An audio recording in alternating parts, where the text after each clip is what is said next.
vášho pohľadu? Na prvú tretinu sme boli aktívnejší, dokázali sme si vytvoriť aj keď je nejaké super šance, ale pološance tam boli.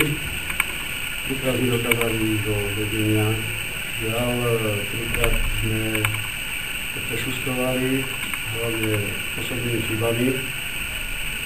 Nedokázali sme udržať výsledok, kde vedel bol dlhšiu chvíľu, aby domáci znervoznili. Mrzí táto prehra, lebo neboli sme ďaleko z úspechu, že zajtra máme ďalší pokus. Sme boli v takom, som povedal, krči, sme slabo korčulovali. V tej druhej tretine sme lepšie začali korčulovať, sme strelili aj góly.